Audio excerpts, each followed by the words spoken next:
we decide to turn around and come back to God, He has nothing but love and compassion for us.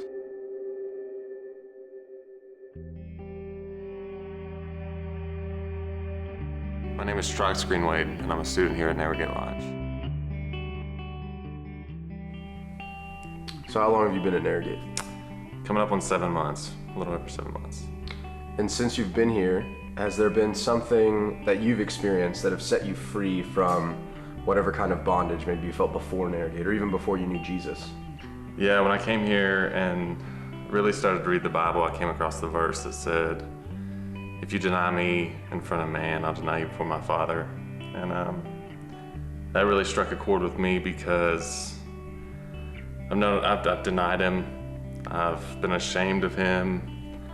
There's been plenty of opportunities in my life where I've had the chance to say something or speak up, and I've said nothing. That kind of stuck with me for a while, especially when I started to dig into the Word, and then I came across Romans 6:6 that says, "For we know that our old selves have been crucified with him, that the body is not ruled by sin anymore.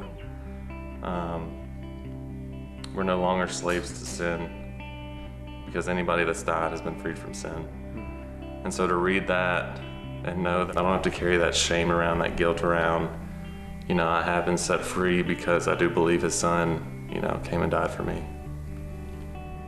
So could you see your story or anything that you've experienced since you've been at Narrowgate in parallel resemblance to maybe someone in the Bible or a story in the Bible?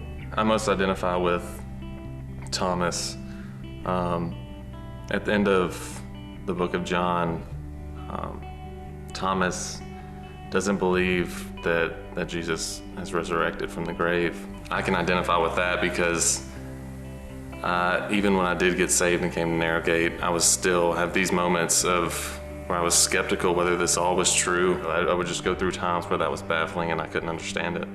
And so for Thomas, it didn't really connect with him until he saw Jesus and he was able to actually touch the scars and the wounds.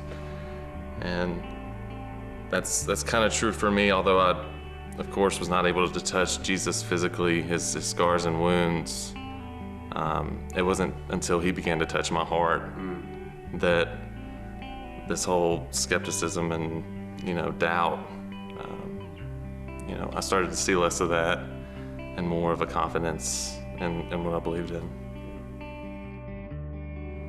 He's quenched a thirst and a hunger that I've had in my heart for a long time, specifically 8 years.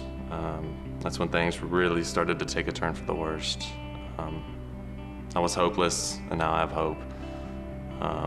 I was in bondage, and I'm free.